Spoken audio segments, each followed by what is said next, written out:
ایک واقعہ جو عام طور پہ بیان کرتا ہوں جس سے اندازہ ہو، کیونکہ عموماً مسلمان جو ہیں وہ جانوروں پہ ظلم کے لیے مشہور ہیں، اور واقعاً ایسا ہے، تربیت نہیں ہوئی نا.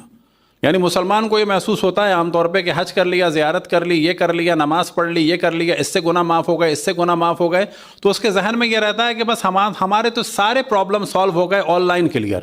اب ایک واقعہ بڑی تیزی سے میں عرض کروں کہ امام زین العابدین علیہ الصلوۃ والسلام کا بھی ہے، امام حسن علیہ الصلوۃ والسلام کا بھی، جس سے پتہ چلتا ہے کہ یہ ائمہ علیہم الصلوۃ والسلام کی یہ روش تھی اور اس پر ہمیں چلنا چاہیے. دونوں کے ساتھ ایک ہی واقعہ ہوا. وہ واقعہ کیا کہ بیابان میں تھے. اب آپ تصور کریں کہ اسلام میں کتنی تاکید ہے. گھر پہ اگر آپ کی ٹیبل ہے یا آپ کا دسترخوان ہے، بشرط یہ کہ صاف ہو، نہ کہ اس میں فنگس لگا ہو. اگر وہ صاف ہے تو مستحب ہے کہ اس ریزے کو کھا لیں. لیکن اگر آپ کسی جنگل میں ہیں، بیابان میں ہیں اور یہ ریزے بچے ہیں، ٹکڑے بچے ہیں کھانے کے، تو مستحب کیا ہے؟ وہ مستحب یہ ہے کہ نہ کھائیں، جنگل میں پھینک دیں. کیوں؟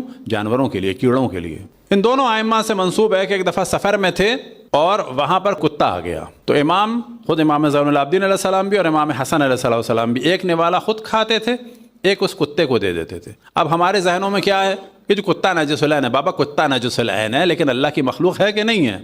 اب یہاں پالنے کو نہیں کہہ رہے، اس کو پیار کرنے کو نہیں کہہ رہے، وہ نجس ہے الگ بات ہے، لیکن ہے بالآخر اللہ کی مخلوق، ظلم اس پہ جائز نہیں ہے. امام ایک نوالا خود کھاتے تھے، ایک کتے کو دے دیتے. کس نے کہ یا ابن رسول اللہ، آپ کتے کو کھانا دے رہے ہیں. اب آپ دیکھیں کہ جو ائمہ علیہم الصلوۃ والسلام کا کیا نظریہ تھا کتے کے بارے میں. انسان کے بارے میں تو اس سے زیادہ ہے. امام فرماتے ہیں مجھے اللہ سے شرم آتی ہے کہ اللہ کی ایک مخلوق مجھے کھاتے ہوئے دیکھے اور وہ بھوکی اور میں کھاؤں وہ نہ کھائے. کتے سے شرم آ رہی ہے امام کو اور حجت خدا کو کہ کتا بھوکا ہو.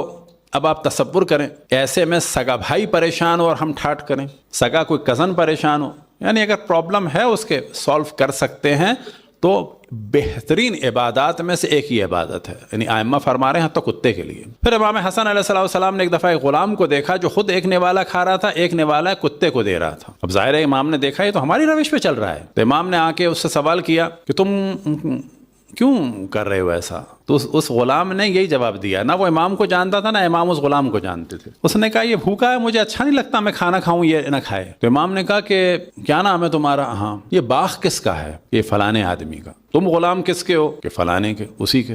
اچھا ابھی بیٹھے رہو. امام اس باغ والے کے پاس گئے اور اصرار کیا کہ یہ باغ اور غلام دونوں مجھے بیچ دو. اب ظاہر ہے وہ پورے دن باغ میں ہوگا. اب کتنی دیر کے بعد امام آئے؟ گھنٹے بعد، آدھے گھنٹے بعد، 20 منٹ بعد؟ نہیں ہے روایتوں میں. لیکن امام جب واپس آئے کچھ دیر کے بعد تو کہا کہ یہ تمہارا باغ تمہارے مالک سے میں نے خرید لیا ہے اور تمہیں بھی میں نے خرید لیا ہے. اس نے کھڑے ہو کے احترام کیا کہ صحیح، آج سے آپ میرے مالک ہیں. امام نے کہا کہ یہ باغ بھی میں نے تمہیں بخشا اور تمہیں بھی اللہ کے لیے آزاد کر دیا. اب آپ تصور کریں کہ ہم میں سے اگر کوئی اس قسم کا کام کرے تو ائمہ علیہم الصلوۃ والسلام کی خود بخود ہم پہ نظر کرم ہو. اب یہ کتے کے ساتھ کرنے میں امام نے یہ کیا تو کیا انسان کے ساتھ کرنے میں امام کی نہیں ہوگی؟ دوسری جانب یہ خود تبلیغ ہے. لوگ تکبر کریں